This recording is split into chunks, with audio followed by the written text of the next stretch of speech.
Very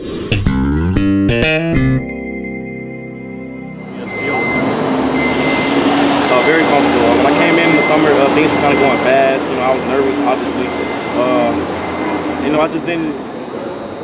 I mean, I knew it, but I didn't know it how I was supposed to. And now that I do, it's time to make plays.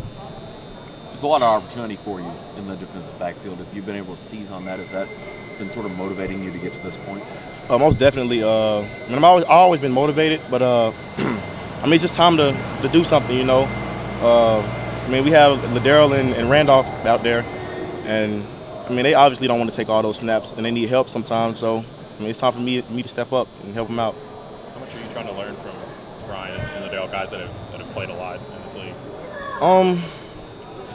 Pretty much everything. You know, they obviously have the experience, and I mean, for everything, they help me out a lot. I sit down and talk to them about football, and really, pretty much, that's really my coach. So. Everything really. Besides earning playing time, what are you trying to get out of this spring, and what are you trying to personally get better at? Just to be honest, just develop as a football player and push my teammates and hope for the best.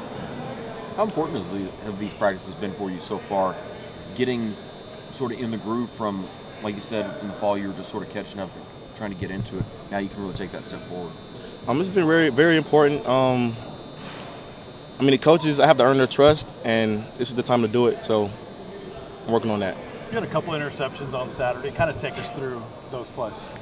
Like I said, you know, learning to coach the boys' offense, and with the game kind of slowing down a little bit, I kind of had a feel for where Dobbs was going to throw it, and, you know, it was just time to make a play. Do you notice a difference with Dobbs from last year on his accuracy and velocity, things like that? I really can't tell you about that. I haven't really been paying attention, but I mean, it looks good from my point of view. The way you've been able to learn the Tennessee offense for this spring help you when you're looking to prepare for an opposing offense in the fall? Most definitely. They take us through every coverage, you know, every kind of scenario that other teams would run, and I mean, they're definitely preparing us for other teams and other opponents would play. What do you think made you so effective as a return specialist last fall? Really just taking coaching and trusting the return. I mean, I wouldn't say I had no part of it, but really it's my return team that kind of sprung me forward and got those yards. How much did that help your confidence to have success on special teams now coming into the safety competition? A lot. Special teams is 1/3 of the game, so I felt like if I can go out there and do that, I can do the same thing on defense. How nice was it? I know you were open to doing whatever the team needed, but you know you were getting some looks at running back there for a while. Now it just looks like just focusing at safety. Is it easier to just focus on one thing? Most definitely.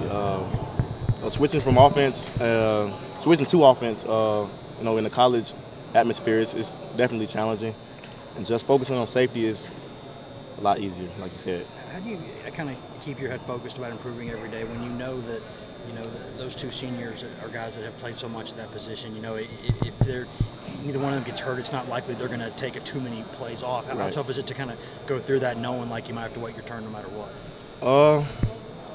I mean, like you said, you know, they might get hurt, and you just have to be ready. You know, next guy in mindset.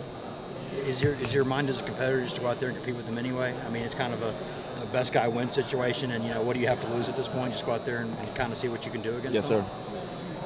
Brian said after Saturday's practice that when you get going, you look a lot like your brother.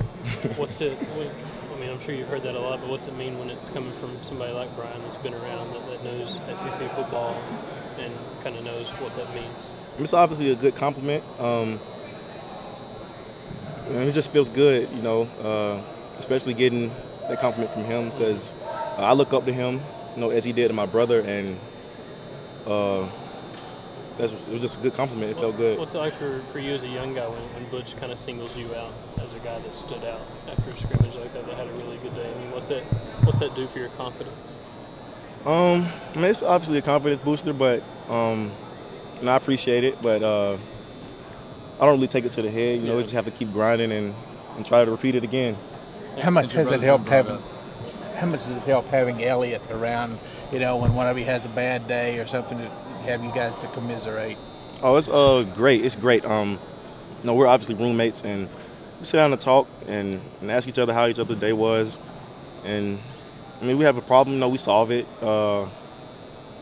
and you know, we just talk it out. Since your brother's been brought up, how's he doing? Basically, what's good for you guys to see? It's good. Actually, he's doing really good. I think he has 3 more treatments left, and to be honest, I really don't see it affecting him. You know, he's a very strong person, and we just continue to keep him strong. Are you guys in touch a lot? Yes. How scary was it to hear it, I guess, in the beginning, though, when you heard his diagnosis? It was obviously scary, but when I talked to him, he wasn't worried, so I wasn't worried. How much has he talked?